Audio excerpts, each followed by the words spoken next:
സ്ത്രീകളുമായി ബന്ധപ്പെട്ടുകൊണ്ടുള്ള വിഷയങ്ങൾ ഒരു പരിധിയുമില്ലാതെയാണ് നീങ്ങിക്കൊണ്ടിരിക്കുന്നത്. പ്രത്യേകിച്ച് സഹോദരിമാർ ശ്രദ്ധിക്കണം. ഇന്ന് നമ്മുടെ നാട്ടിൽ സ്ത്രീ ശാക്തീകരണം എന്ന പേരിലാണ് ഈ കാര്യങ്ങളൊക്കെ വരുന്നത്. ഒരു പക്ഷേ ഒരു 10-15 കൊല്ലങ്ങൾക്ക് മുമ്പുള്ള സ്ത്രീകളുടെ അവസ്ഥയല്ല ഇന്നത്തെ ഒരവസ്ഥ. സ്ത്രീകൾ പഠനത്തിൻ്റെ വിഷയത്തിൽ മികവ് പുലർത്തുന്നുണ്ട്. അതുപോലെ തന്നെ പല മേഖലകളിലും അവർ മുന്നോട്ട് വരുന്നുണ്ട്. തീർച്ചയായും അത് പ്രോത്സാഹിപ്പിക്കപ്പെടേണ്ട കാര്യം തന്നെയാണ്. പക്ഷേ ഒരു മുസ്ലിമിനെ സംബന്ധിച്ചിടത്തോളം, ഒരു മുസ്ലിം സ്ത്രീയെ സംബന്ധിച്ചിടത്തോളം ചില കാര്യങ്ങൾ ശ്രദ്ധിച്ചേ പറ്റൂ. അന്യ പുരുഷന്മാരോടുള്ള ഇടപെടൽ, അത് സ്ത്രീ പുരുഷനോട് ഇടപെടലാണെങ്കിലും പുരുഷൻ സ്ത്രീയോട് ഇടപെടലാണെങ്കിലും വളരെ ഗൗരവമുണ്ട്. അതിൽ അവരുടെ വേഷം എന്താണ്? ഒരു പെണ്ണിൻ്റെ വേഷം, ഒരു പെണ്ണിൻ്റെ ഔറത്ത്, ഒരു മുസ്ലിം പെണ്ണിൻ്റെ ഔറത്ത് എന്താ? മദ്രസയിൽ ഒരു 4ാം ക്ലാസ് വരെ പോയിട്ടുണ്ടെങ്കിൽ അത് മനസ്സിലാവും. ഒരു 4ാം ക്ലാസ് വരെ ഉണ്ടെങ്കിൽ, പഠിച്ചിട്ടുണ്ടെങ്കിൽ നമുക്ക് മനസ്സിലാവും. മുഖവും മുൻകൈയും അല്ലാത്ത ബാക്കിയെല്ലാം ഔറത്താണ്. എന്നാൽ ഖേദകരമെന്ന് പറയട്ടെ, ഇന്ന് പല സഹോദരിമാരും ഒരു പക്ഷേ ഇതിനെക്കുറിച്ച് അറിവില്ലാത്തത് കൊണ്ടായിരിക്കാം തൻ്റെ ശരീരത്തിൻ്റെ പല ഭാഗങ്ങളും കാണിച്ചുകൊണ്ടുള്ള ഫോട്ടോ പോസ്റ്റ് ചെയ്യുന്നു. വലിയ വലിയ ഫ്ലക്സുകളും പോസ്റ്ററുകളും ഉണ്ടാക്കുന്നു. എന്തിനേറെ ജനങ്ങളിലേക്ക് ഇങ്ങനെ ഇറങ്ങിച്ചില്ല. പ്രിയപ്പെട്ട സഹോദരിമാരെ, അള്ളാനെ ഭയപ്പെട്ടോളൂ. നമ്മളിവിടെ ഏതെങ്കിലും ഒരു ചെറിയ സ്ഥാനം കിട്ടണമല്ല, പരലോകത്ത് സ്വർഗം കിട്ടണമെന്നുണ്ടെങ്കിൽ ചില നിലപാടുകൾ നമ്മൾ കടുപ്പിച്ചേ പറ്റൂ. ഇത് പറയുമ്പോൾ ഒരു പക്ഷേ വിമർശനങ്ങളുണ്ടാകും, എനിക്ക് ആക്ഷേപങ്ങളുണ്ടാകും, ട്രോളുകളുണ്ടാകും. പക്ഷേ അള്ളാൻ്റെ അധീനാണ്, പറയാതിരിക്കാൻ കഴിയൂല. നമ്മളെന്താ റബ്ബിനോട് പറയാ? എനിക്ക് ഇന്ന ഒരു ന്യായമുണ്ട്, എല്ലാവരും എന്നോട് ഇങ്ങനെ പറഞ്ഞു, ആ പാർട്ടിയിലുള്ള മുഴുവൻ ആൾക്കാരും ഇങ്ങനെ പറഞ്ഞത്, അവരുടെ ഒരു തൃപ്തിക്ക് വേണ്ടിയിട്ടാണ് ഞാൻ എൻ്റെ തട്ടം ഒഴിവാക്കിയത്, അവരുടെ തൃപ്തിക്ക് വേണ്ടിയിട്ടാണ് ഞാൻ പർദ്ദ ഒഴിവാക്കിയത്. എന്താ പറയാ? അള്ളാൻ്റെ മുന്നിൽ എന്തു പറയും? അതിലൊന്ന് ശ്രദ്ധ കൊടുക്കേണ്ടതുണ്ട്. രണ്ടാമത്തെ ഒരു വിഷയം, ഇതിൽ തന്നെ ചേർത്ത് വെക്കേണ്ട ഒരു കാര്യം, ഇന്ന് പല ആളുകളും സ്ഥാനാർത്ഥികൾ എന്ന് പറഞ്ഞ് എല്ലാവരെയും പോയി കെട്ടിപ്പിടിക്കുന്ന ഒരവസ്ഥ. അന്യരാണോ അന്യരല്ലേ എന്നൊന്നുമില്ല. അതൊരു സ്ത്രീ പുരുഷനെ കെട്ടിപ്പിടിക്കലാണെങ്കിലും ഒരു പുരുഷൻ വന്ന് സ്ത്രീക്ക് കൈകൊടുക്കലാണെങ്കിലും ഒക്കെ എന്താ ഇസ്ലാമിൻ്റെ നിയമം? ഇത് പറയുമ്പോൾ ഇസ്ലാമിനെ വേഗം 6ാം നൂറ്റാണ്ടിലേക്ക് പറഞ്ഞേക്കും.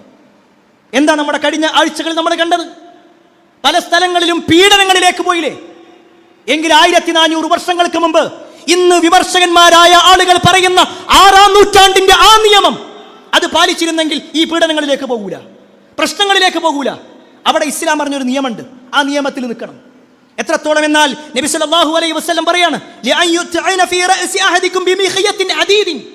നിങ്ങളുടെ തലയിൽ ഒരു ഇരുമ്പിന്റെ ആണിങ്ങനെ അടിച്ചു തറച്ചോ.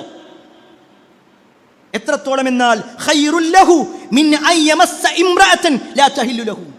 നിനക്ക് അനുവദനീയമല്ലാത്ത ഒരു പെണ്ണിനെ പോയി തൊടുന്നതിനേക്കാൾ നല്ലത് അതാണ്. നിനക്ക് അനുവദനീയമല്ലാത്ത ഒരു പെണ്ണിനെ പോയി തൊടുക, അത് കൈ കൊടുക്കലാവാം, തോളിൽ പിടിക്കലാവാം, ചേർത്ത് പിടിക്കലാവാം, ചേർന്ന് നിൽക്കലാവാം. അള്ളാന്റെ റസൂല പറയുന്നത് സല്ലല്ലാഹു അലൈഹി വസല്ലം, നിനക്ക് അനുവദനീയമല്ലത്. നിന്റെ ഭാര്യയാണോ? അല്ല. നിന്റെ മകളാണോ? അല്ല. നിന്റെ ഉമ്മയാണോ? അല്ല. നിന്റെ സഹോദരിയാണോ? അല്ല. പിന്നാരാ? അവരുടെ കാര്യത്തിൽ എങ്ങനെയാണ് അവരെങ്ങനെ തൊട്ടുരുമി നിൽക്കുക? ഇത് പറയുമ്പോൾ ഞാൻ നേരത്തെ സൂചിപ്പിച്ചതുപോലെ ഇതൊക്കെ ഏതോ ഒരു പ്രാചീന കാലം അല്ല പ്രിയപ്പെട്ടവരെ, ഇത് അള്ളാഹിൻ്റെ ദീനാണ്. റസൂലുള്ളാഹി സ്വല്ലല്ലാഹു അലൈഹി വസല്ലമയെ പറയുന്നത് നിങ്ങൾക്കറിയോ? നബി സല്ലല്ലാഹു അലൈഹി വസല്ലമയുടെ അടുക്കിലേക്ക് ഒരാൾ മുസ്ലിമായ വരികയാണെന്ന് പറഞ്ഞു കഴിഞ്ഞാൽ നബി ഇങ്ങനെ കൈ നീട്ടുന്നു. പ്രവാചകന്റെ കൈകളിലേക്ക് ഇങ്ങനെ ചേർത്ത് വെച്ചിട്ടാണ് എല്ലാവരും ഇസ്ലാം സ്വീകരിക്കുക, ബൈഅത്ത് ചെയ്യുക. പക്ഷേ നബി സല്ലല്ലാഹു അലൈഹി വസല്ലം സ്ത്രീകൾ ഇങ്ങനെ കൈ നീട്ടിയ നബി കൈ കൊണ്ട് വലിക്കും. എന്നിട്ട് പറയും, ലാ അമസ്സു നിസാ, ഞാൻ പെണ്ണുങ്ങളെ തൊടൂല. അത്ര ഗൗരവമുള്ള വിഷയം. എത്രത്തോളം എന്നാൽ മഹദിയായ ആയിഷ റളിയല്ലാഹു അൻഹ പറയാണ്, വലാ വല്ലാഹി മാ മസ്സത യദു റസൂലുള്ളാഹി സ്വല്ലല്ലാഹു അലൈഹി വസല്ലം യദു ഇംറഅത്തിൻ ഖത്തു. നബി സല്ലല്ലാഹു അലൈഹി വസല്ലം ഒരിക്കൽ പോലും ഒരു അന്യ പെണ്ണിനെ തൊട്ടിട്ടില്ല, തൊടൂല നബി. അത്ര ഗൗരവമുണ്ടെങ്കിൽ നമ്മളങ്ങനെ കല്യാണത്തിലേക്ക് ചെല്ലുമ്പോൾ ഇന്ന് സോഷ്യലല്ലേ എന്ന് തെളിയിക്കാൻ വേണ്ടിയിട്ടാണ് അവൾ കൈ ഇങ്ങനെ കൊടുക്കുക. ആരാണ്? അമ്മായിൻ്റെ, എളാമാൻ്റെ, മുത്തച്ഛൻ്റെ, എന്തൊക്കെ കാരണങ്ങളാണ് പറയുന്നത്. അവരുടെ ഏതോ ഒരു റിലേറ്റീവ് എന്നാ, അല്ലെങ്കിൽ കൂടെ പഠിച്ച ആളെന്നാ. അന്യരല്ലേ? എങ്കിൽ പ്രിയപ്പെട്ടവരെ, ഇതിൻ്റെ ഗൗരവം നമ്മൾ മനസ്സിലാക്കിക്കോ. ഇവിടെ ഒരു പക്ഷേ നമുക്ക് അവരെ തൃപ്തിപ്പെടുത്തലും അവരുടെ പുഞ്ചിരി കിട്ടലും അവരുടെ സഹായം കിട്ടലും ഒക്കെ ഉണ്ടാകും. പക്ഷെ അതിനപ്പുറത്തേക്ക് മരണത്തിന് ശേഷം ഒരു ജീവിതമുണ്ട്, അത് വിശ്വസിക്കുന്നവരാണ് നമ്മൾ. എങ്കിൽ ആ ഒരു ജീവിതത്തിൽ നമ്മൾ രക്ഷപ്പെടണം. അതിനുവേണ്ടിയാണ് ഈ പറഞ്ഞ ഓരോ നിയമങ്ങളും. കൃത്യമായി പ്രമാണബദ്ധമായി കൊണ്ട് സൂചിപ്പിച്ചിട്ടുള്ളത്.